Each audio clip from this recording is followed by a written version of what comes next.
ఈ ఆరోగ్యోత్సవ సందర్భంలో honourable CM Revanth Reddy గారి సందేశం.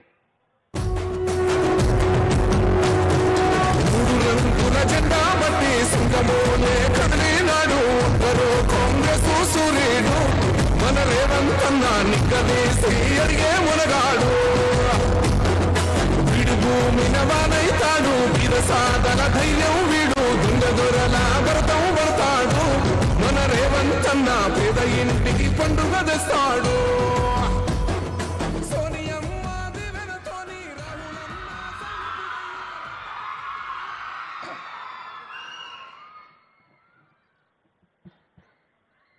వైద్య ఆరోగ్య శాఖ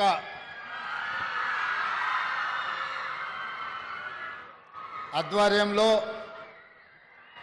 మిత్రులు పెద్దలు బై క్వాలిఫికేషన్ వారు ఇంజనీర్ బై నేచర్ డాక్టర్గా ఈ శాఖను నిర్వహిస్తూ సుదీర్ఘకాలంగా ఈ శాఖలో పేరుకపోయిన సమస్యల్ని పరిష్కరిస్తూ ఈరోజు ఇంత మంచి కార్యక్రమాన్ని ఏర్పాటు చేసిన వైద్య ఆరోగ్య శాఖ మంత్రివర్యులు దామోదర్ రాజనరసింహ గారి అధ్యక్షతన ఈరోజు ఈ కార్యక్రమాన్ని ఏర్పాటు చేసి నాతో పాటు ఉప ముఖ్యమంత్రి వర్యులు మిత్రుడు బట్టి విక్రమార్క గారిని, హైదరాబాద్ నగర ఇన్ఛార్జ్ మంత్రివర్యులు మిత్రుడు పొన్నం ప్రభాకర్ గారిని, స్థానిక శాసనసభ్యులు మాజీ మంత్రివర్యులు దానం నాగేందర్ గారిని, అదేవిధంగా విప్ ఆది శ్రీనివాస్ గారిని,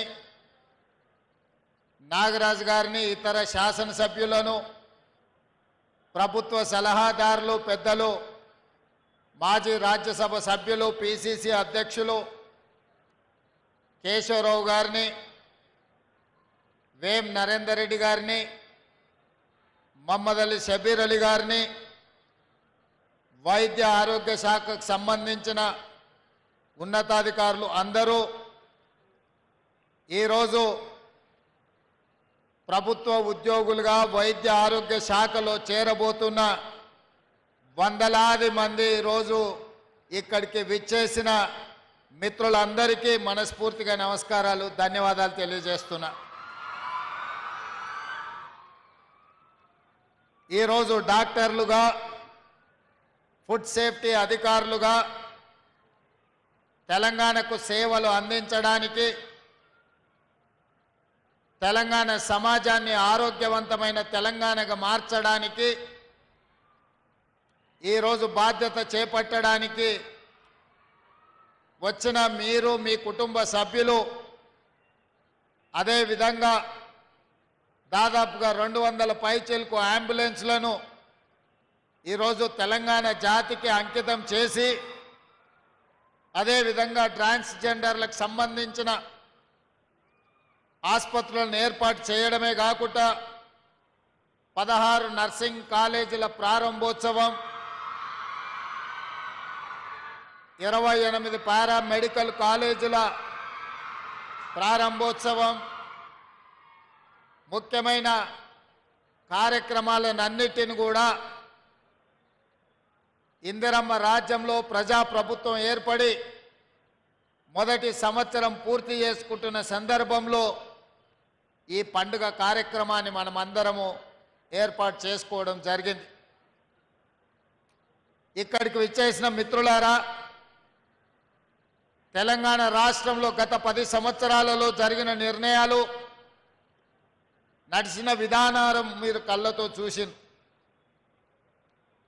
గత ప్రభుత్వంలో జరిగిన నిర్ణయాల గురించి నేను ఎక్కువ మాట్లాడదలుచుకోలేదు. కానీ ఈ ప్రజాపాలన ఏర్పడి మొదటి సంవత్సరం పూర్తి చేసుకుంటున్న సందర్భంలో ముఖ్యంగా తెలంగాణ రాష్ట్ర ప్రభుత్వం యొక్క ప్రాధాన్యత విద్య, వైద్య రంగం అని, విద్యకు సంబంధించిన నిర్ణయాలు కానీ, అదేవిధంగా వైద్య ఆరోగ్య శాఖలో మన ప్రభుత్వం చేపట్టిన నియామకాల గురించి ఈరోజు మనం చర్చించుకోవాల్సిన అవసరం ఉన్నది.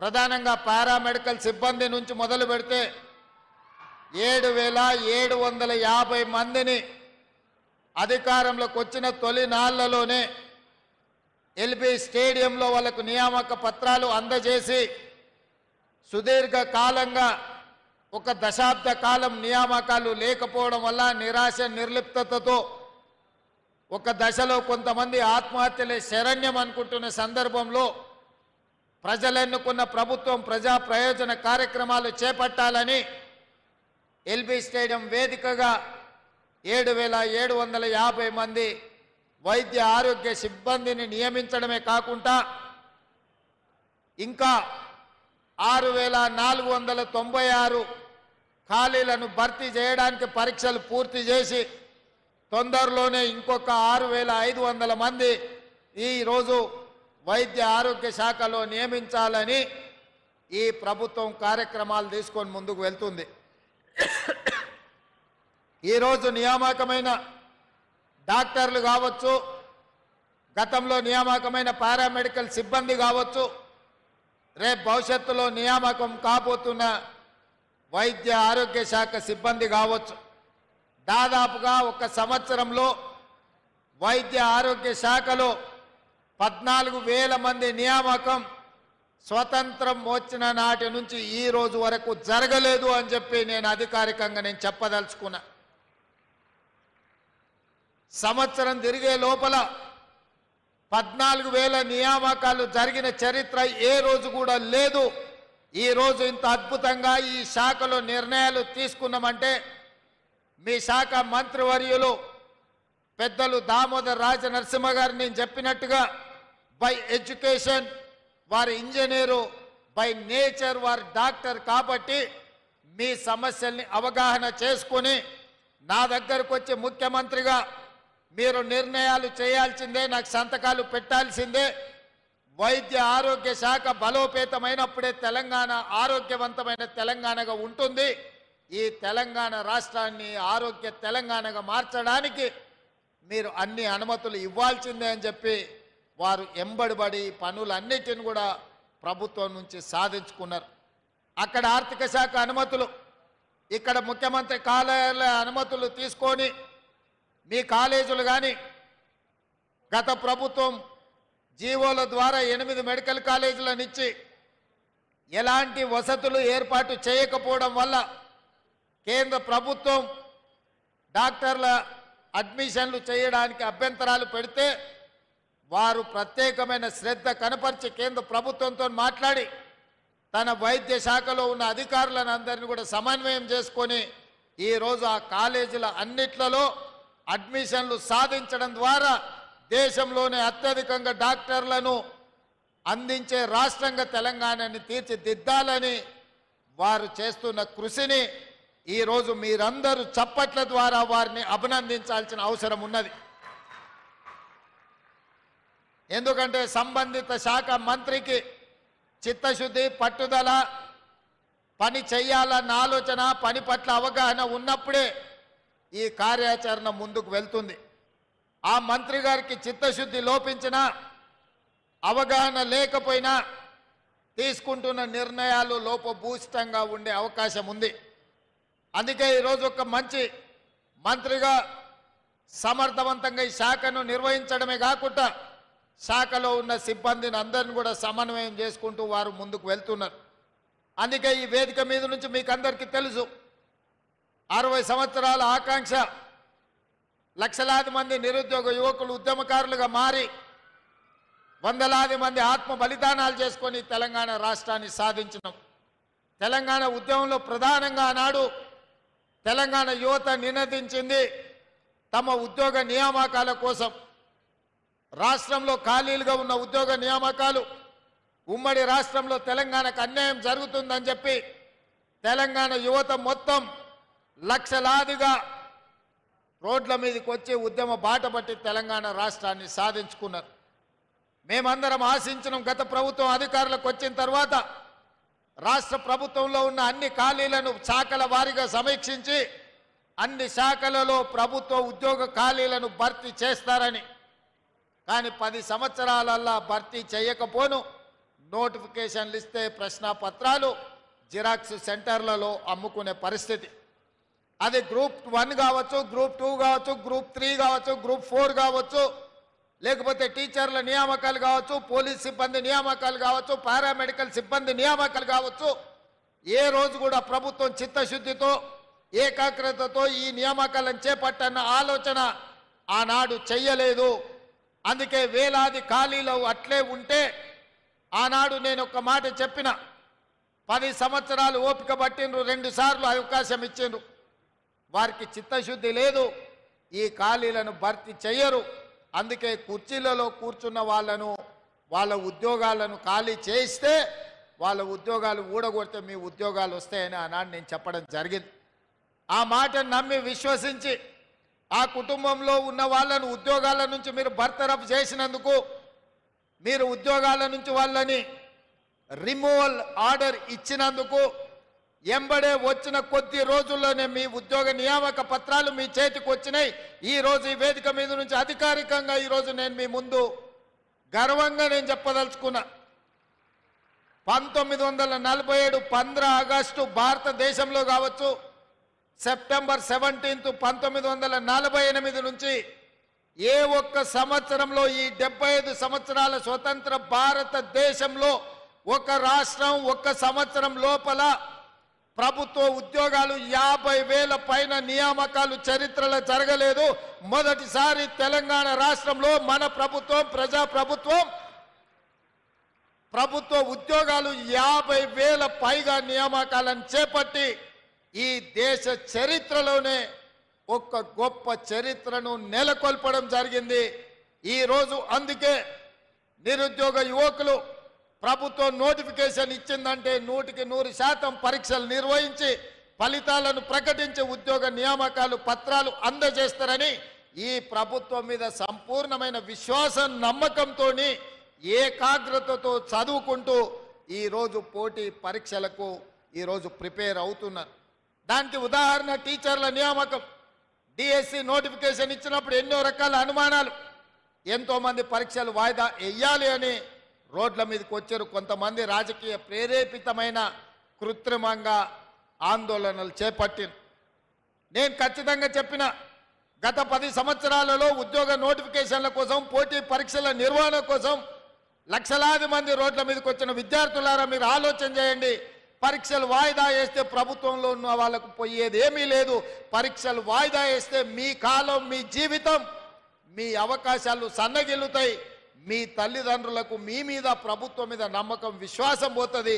ఎందుకంటే గ్రామీణ ప్రాంతాల నుంచి వచ్చిన మీరు మీ తల్లిదండ్రులు రూపాయి కూడబెట్టి కోచింగ్ సెంటర్లకు పంపిస్తే 8-10 సంవత్సరాలు అశోక్ నగర్ చౌరస్తాల్లో, దిల్సుఖ్ నగర్ చౌరస్తాల్లో కోచింగ్ సెంటర్ల చుట్టూతో తిరిగితే మీ అత్యంత విలువైన యుక్త వయసు 21 సంవత్సరం పైబడి 35 సంవత్సరాల లోపు మనం జీవితంలో ఏం కావాలనో ఆ వయసు నిర్ణయిస్తుంది.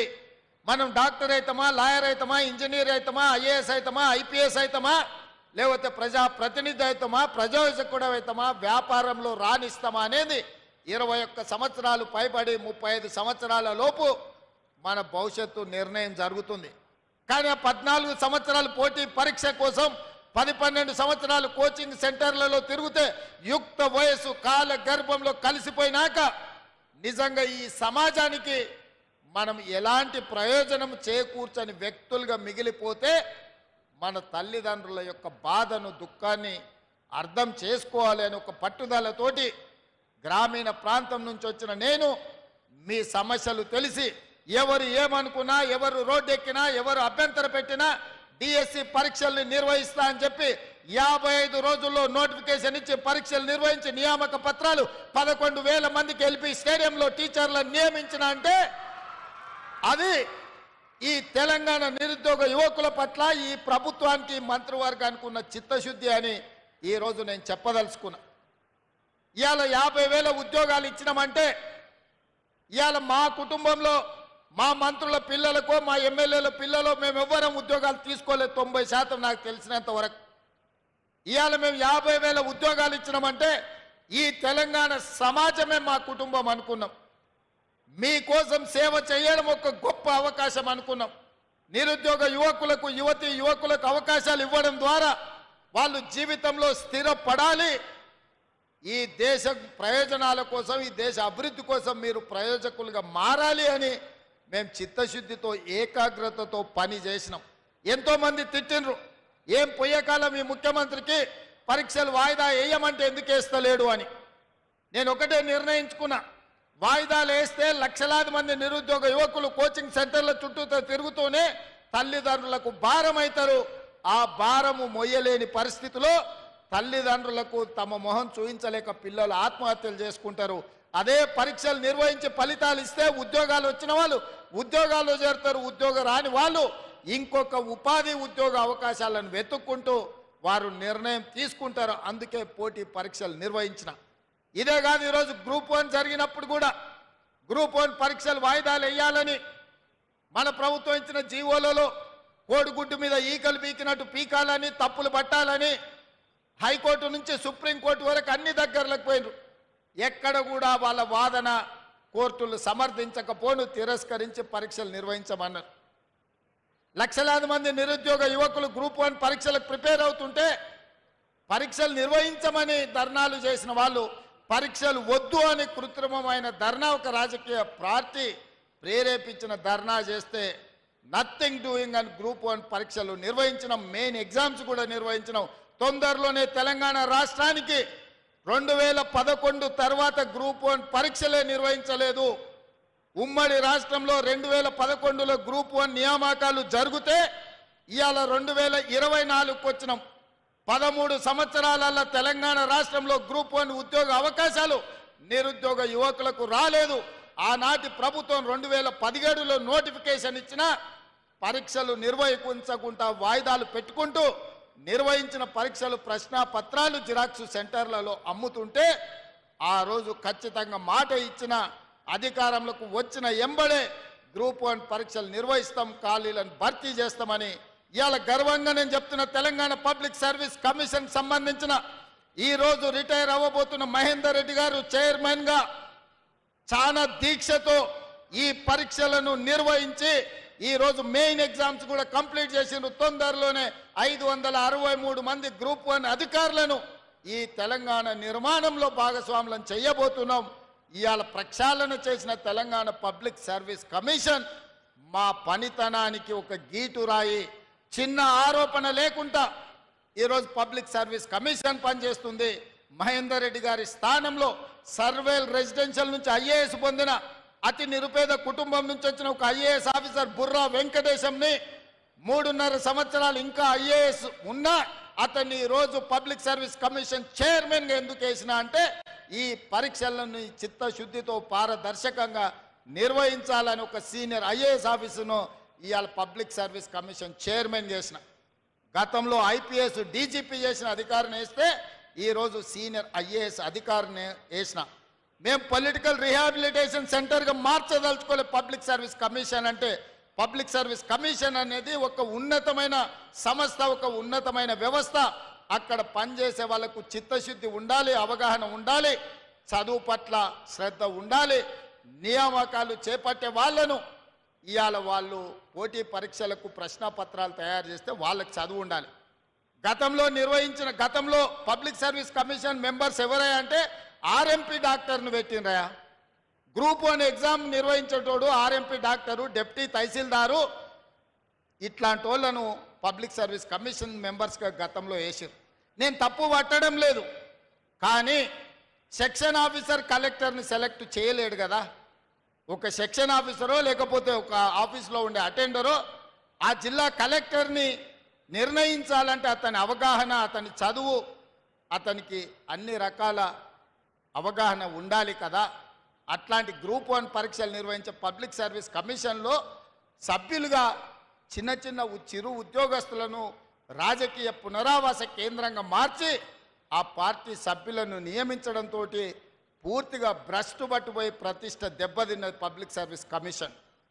కానీ మన ప్రభుత్వం వచ్చినాక పబ్లిక్ సర్వీస్ కమిషన్ కంప్లీట్గా ప్రక్షాళన చేసి ఉన్నత చదువులు చదువుకున్న వాళ్ళను ఉన్నత హోదాలు ప్రభుత్వంలో నిర్వహించిన వాళ్ళను సభ్యులుగా చైర్పర్సన్స్గా నియమించడం ద్వారా ఈరోజు ఎలాంటి ఆరోపణ లేకుండా నిర్వహించగలిగినాము అని అంటే ఈ ప్రభుత్వం యొక్క చిత్తశుద్ధిని మీ ద్వారా తెలంగాణ సమాజానికి నేను చెప్పదలుచుకున్నా.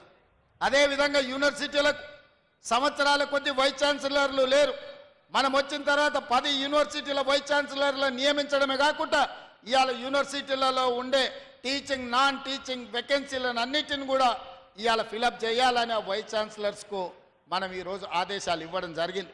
నేను ఎందుకు ఈ వివరాలన్నీ మీతో పంచుకుంటున్నా అంటే గత ప్రభుత్వం ప్రతి మండలంలో 30 పడకల ఆసుపత్రి, ప్రతి నియోజకవర్గంలో 100 పడకల ఆసుపత్రి, ప్రతి జిల్లా కేంద్రంలో ఒక మెడికల్ కాలేజీని ఇస్తామని చెప్పిండ్రు. 10 సంవత్సరాలైన మండలాలలో 30 పడకలు రాలే, నియోజకవర్గాలలో 100 పడకలు రాలేదు. మెడికల్ కాలేజీలు ఇస్తే అత్తా పత్తా లేదు. బోర్డు అని ఉంది, జీవో అని ఉంది, కానీ అది ఎక్కడుందో ఎత్తుకుతే ఎక్కడ కనిపించదు. అట్లాంటి అగమ్య గోచరం నుంచి విద్యాశాఖను వైద్య శాఖను బయటికి తీసుకొచ్చి విద్యాశాఖ స్వయంగా నేనే పర్యవేక్షిస్తూ వైద్య ఆరోగ్య శాఖ పెద్దలు దామోదర్ రాజనరసింహ గారు పర్యవేక్షిస్తూ ఈరోజు ఈ మంచి నిర్ణయాలు తీసుకున్నాము. ఈ ప్రభుత్వం ముందుకు వెళ్తుంది. పేదలకు సేవలు అందించాలన్న లక్ష్యంతో ఈరోజు మన ప్రభుత్వం నడుస్తున్నది. నేను ఈరోజు గుర్తు చేయదలుచుకున్నా, ప్రతివాడు ఈరోజు ఆరోగ్యశ్రీ గురించి, రాజీవ్ ఆరోగ్యశ్రీ గురించి మాట్లాడుతూ ఆనాడు ప్రభుత్వ వైద్యానికి వెళ్తే పోయినవాడు పోయినట్టే మళ్ళీ వస్తాడో రాడు అని సినిమాల్లో పాటలు పెట్టిను, నేను రాను బిడ్డో సర్కారు దవాఖానకు అని. అట్లాంటి పరిస్థితుల్లో డాక్టర్ వైఎస్ రాజశేఖర రెడ్డి గారు రాజీవ్ ఆరోగ్యశ్రీ తీసుకొచ్చి అపోలో యశోద లాంటి కార్పొరేటు ఆసుపత్రుల్లో శ్రీమంతులు చేయించుకునే వైద్యాన్ని 2005-06 సంవత్సరంలో 2 లక్షల రూపాయలు ఉచితంగా రాజీవ్ ఆరోగ్యశ్రీ ద్వారా ప్రతి పేదవాడికి తండాలలో, గూడాలలో, మారుమూల పల్లెల్లో ఉండే దళితులు, ఆదివాసులు, గిరిజనులు, బలైన వర్గాలు, నిరుపేదలైన మైనారిటీలకు రాజీవ్ ఆరోగ్యశ్రీని అందించానాడు. పేదవాళ్ళను ఆదుకున్న చరిత్ర కాంగ్రెస్ పార్టీ. గత ప్రభుత్వం దాన్ని దెబ్బతీస్తే మేము వచ్చిన ఎంబడే ఈరోజు రాజీవ్ ఆరోగ్యశ్రీ ద్వారా 10 లక్షల రూపాయలు ఉచిత వైద్యాన్ని ఇవాళ తెలంగాణ పేదలకు అందిస్తున్నాం. ఇవాళనే మా అధికారులు నాకు సమాచారం అందించారు. సీఎం రిలీఫ్ ఫండ్కి మొదటి సంవత్సరంలో 835 కోట్ల రూపాయలు మేము ఖర్చు పెట్టినాం. ఇది చరిత్రలోనే రికార్డు. గత ప్రభుత్వం ఏ రోజు కూడా 450 కోట్ల కంటే ఎక్కువ ఖర్చు పెట్టలేదు రాజీవ్ మన సీఎం రిలీఫ్ ఫండ్లో. కానీ ఈ 11 నెలల్లో నేను ముఖ్యమంత్రిగా పేదలకు 830 కోట్ల రూపాయలు ఈరోజు సీఎం రిలీఫ్ ఫండ్ ద్వారా పేదల వైద్యానికి అందించిన అంటే ఇదందరూ మీరు అందించిన సహకారం, మీరందరూ అండగా నిలబడబట్టే ఈ గొప్ప నిర్ణయాలు మేము చెయ్యగలిగినము. అందుకే మిత్రులారా, రాజీవ్ ఆరోగ్యశ్రీ తెచ్చిన 104, 108 అంబులెన్సులు తెచ్చిన, ఎక్కడ ప్రమాదం జరిగినా మీరు ఒక్కసారి 108కు డయల్ చేస్తే మనకు అంబులెన్సులు ఏ మూలకైనా వచ్చేటట్టుగా ఏర్పాటు చేసింది ఆనాడు కాంగ్రెస్ పార్టీ. దాన్ని ఇలా కొనసాగిస్తున్నది కూడా కాంగ్రెస్ పార్టీ అన్న సంగతి నేను ఈరోజు చెప్పదలుచుకున్నా. అందుకే ఇప్పుడు చేసింది సరిపోదు, ఇంకా చేయాల్సింది ఉంది. నియామకాలే కాకుండా మౌలిక వసతులను పెంచాల్సిన అవసరం ఉంది. మాకు తెలుసు, మా విధానం చూస్తే మీకు అర్థమవుతుంది. మొదటి సంవత్సరం మేము చేసిన పనులను చూస్తే భవిష్యత్ ఏందో మీకు అర్థమవుతుంది. అందుకే ఈరోజు ఆడబిడ్డలకు ఆర్టీసీ బస్సులో ఉచిత ప్రయాణం అందించినాం. పొన్నం ప్రభాకర్ గారు నిర్వహిస్తున్న రవాణా శాఖలో ఇప్పటికీ 1,15,00,000 మంది ఆడబిడ్డలు బస్సు ఉచిత ప్రయాణాన్ని ఉపయోగించుకుంటే 3,800 కోట్ల రూపాయలు రాష్ట్ర ప్రభుత్వం ఆర్టీసీ కార్పొరేషన్కు కట్టింది.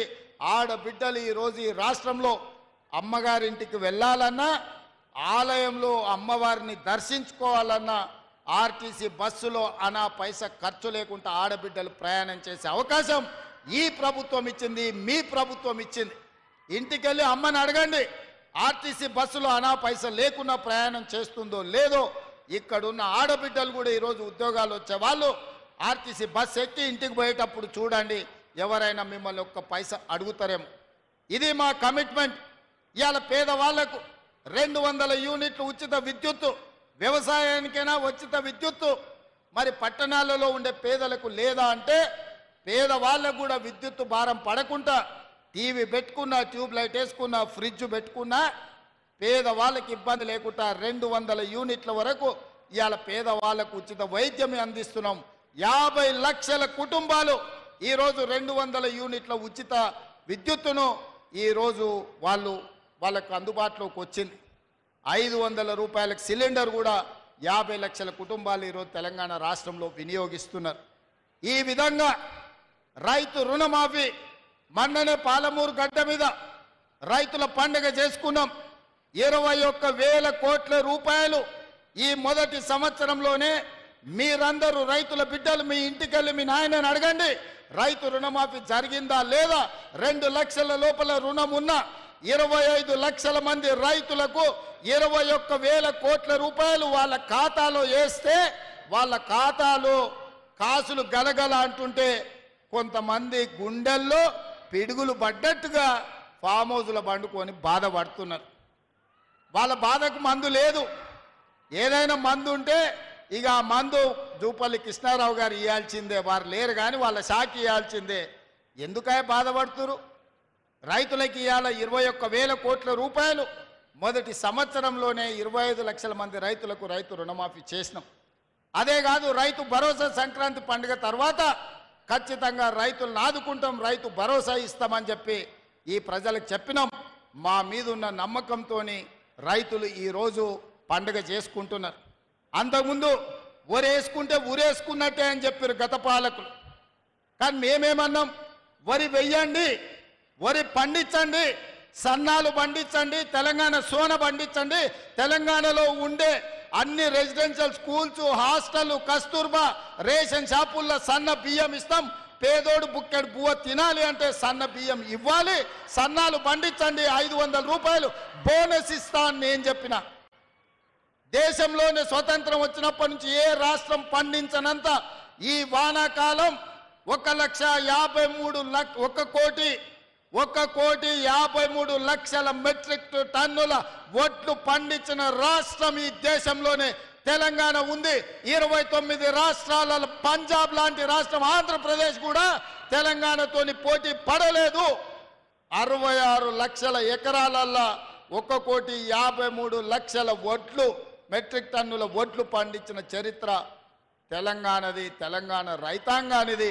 అందుకే ఆ రైతులను ప్రోత్సహించడానికి వ్యవసాయం దండుగ కాదు, వ్యవసాయం పండుగ చేయాలి అని 500 బోనస్ రూపాయలు ఇచ్చి వాళ్ళ ఖాతాలో 5 రోజుల్లోనే బోనస్ పైసలు వేస్తున్నాం. ఒక ఆడబిడ్డ మహిళ కౌలుకు భూమి తీసుకున్నట్టు ఆమె చెప్పింది, సార్ రైతు బంధు ఇస్తే భూమి ఉన్నాయనికే పోతుంది, కౌలుకు నేను చేస్తే నాకు అప్పులు మిగులుతున్నాయి. ఈసారి రేవంత్ సారు బోనస్ ఇవ్వడంతో నాకు ఎకరాకు 30 క్వింటాళ్ళ వడ్లు అన్నాయి, ప్రతి ఎకరాకు 15,000 రూపాయల బోనస్ నాకు వచ్చింది. సంవత్సరానికి 2 పంటలు తీస్తే 1 ఎకరా కౌలు చేసుకుంటే కూడా వచ్చేదానికంటే అదనంగా నాకు 30,000 వస్తున్నాయని ఒక ఆడబిడ్డ కళ్ళల్లో ఆనందంతో చెప్తుంటే నాకు కడుపు నిండినట్టు అయింది. మంచి బిర్యానీ తింటే ఎట్లుంటుందో నాకు అంత సంతోషం వేసింది. అందుకే ఈ వేదిక మీద నుంచి రైతులకు నేను మాట ఇస్తున్నా, 10 సంవత్సరాలు ఈ ప్రభుత్వం ఉంటుంది. ఎవరు అడ్డం పండుకున్నా, ఎవరు నిలువు పట్టినా, ఎవరు కాళ్ళలో కట్టెబెట్టినా సన్న ఒట్లు పండించండి, 500 రూపాయల బోనస్ మీ ఖాతాలో పడుతుంది అని చెప్పి నేను ఈ వేదిక మీద నుంచి రైతాంగానికి నేను మాట ఇవ్వదలుచుకున్నా. ఏది చేసినా చిత్తశుద్ధితో చేసే బాధ్యత ఈ ప్రభుత్వాన్ని. ఇక మనకు వస్తారు కొంతమంది, వస్తున్నది అసలే సంక్రాంతి పండుగ. సంక్రాంతి పండుగ ముందర గంగిరెద్దులు వస్తాయి, దూడు బసవన్నలు వస్తారు, అమ్మకు దండం పెట్టు, అయ్యకు దండం పెట్టు, ఒంగొంగి దండం పెట్టు అని చెప్తారు. జోలేలో బిచ్చం పడంగానే మళ్ళీ దొరకకుండా పోతారు. ఇవాళ వచ్చేటోళ్ళు కూడా సంక్రాంతి పండుగ ముందలొట్టే దూడు బసవన్న లాంటి సన్నాయిలు ఎన్ని ఊదినా, గంగిరెద్దులను తెచ్చి ఎన్ని దండాలు పెట్టించినా వాళ్ళ లక్ష్యమంతా రేపు వచ్చే సర్పంచ్ ఎన్నికలలో ఓట్లే తప్ప రైతుల కష్టాలు కాదు, రైతులను ఆదుకోవాలన్న ఆలోచన కాదు. ఒక ఆయన ఢిల్లీలో 3వ సారి అయిండు, 11వ సంవత్సరం రైతుల ఆదాయం 2 ఇంతలు చేస్తా అన్నాడు. రైతు వ్యతిరేక నల్ల చట్టాలు తీసుకొస్తే 16 నెలలు ఢిల్లీ సరిహద్దుల్లో రైతులు యుద్ధం ప్రకటిస్తే 750 మంది చచ్చిపోతే నల్ల చట్టాలు వెనక్కి తీసుకొని ఈ రైతు జాతికే క్షమాపణ చెప్పిన ఆయన మూడోసారి కుర్చీలో కూర్చున్నాడు. 10 ఏళ్ళు ఏలిన ఆయన ఒరేసుకుంటే ఉరేసుకున్న ఆయన ఫామ్ హౌస్లో వండుకున్న ఆయన ఈరోజు రైతుల గురించి మాట్లాడుతున్నారు. నేను అడుగుతున్న మా యువకుల్ని, మీలో నుంచి వచ్చిన వాడిని నేను, 10 నెలల్లోనే అద్భుతాలు జరుగుతాయా? 10 నెలల్లో చేయని పని ఏదైనా ఉందా?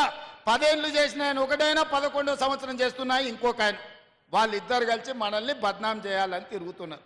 ఈ బద్నాంను తిప్పికొట్టాల్సిన బాధ్యత మీదే సోదరులారా. ఎందుకంటే నేను పని మీద ఏకాగ్రత పెట్టిన, నేను పని ఆపి ఇటు తిరిగినంటే అందరు పని చెప్తా. కాకపోతే నేను పని ఆపితే రాష్ట్రానికి నష్టం జరుగుద్ది. ముఖ్యమంత్రిగా నేను నిర్ణయాలు చేయాలి, అధికారులను సమీక్షించాలి, మంత్రులను సమన్వయం చేసుకోవాలి. ప్రతి శాఖ నిర్ణయాలు తీసుకున్నప్పుడే తెలంగాణ రాష్ట్రానికి 4 కోట్ల ప్రజలకు ప్రయోజనం చేకూరుతుంది. అందుకే ఈ ప్రభుత్వాన్ని బదనాము చేసే వాళ్లకు కర్రు గాల్చి వాత పెట్టాల్సిన బాధ్యత మీ అందరిదని చెప్పి నేను విజ్ఞప్తి చేస్తున్నా. ఈ ప్రభుత్వం మీది, మీరు ఎన్నుకుంటే మీరు భుజాల మీద మోస్తేనే ఇవ్వాలని నేను ముఖ్యమంత్రి అయినా, దామోదర్ రాజనరసింహ గారు మంత్రి అయినరు, పెద్దలు విక్రమార్క గారు ఉప ముఖ్యమంత్రి అయినరు, మాకందరికీ కుర్చీలు వచ్చినాయి. మీరు ఎన్నుకున్న ప్రభుత్వాన్ని కాపాడుకోవాల్సిన బాధ్యత కూడా మీదే సోదరులారా. ఈ ప్రభుత్వం మా కష్టంతోనే వచ్చిందని నేను చెప్తలేను. మా తలరాతలు మార్చి మాకు ఇంత పెద్ద బాధ్యత ఇచ్చింది మీరే. మా తలరాతలు మార్చిన మీరు ఈరోజు ఈ ప్రభుత్వం మీద జరుగుతున్న విష ప్రచారాన్ని తిప్పికొట్టాల్సిన బాధ్యత కూడా మీదే. ఎందుకంటే మేము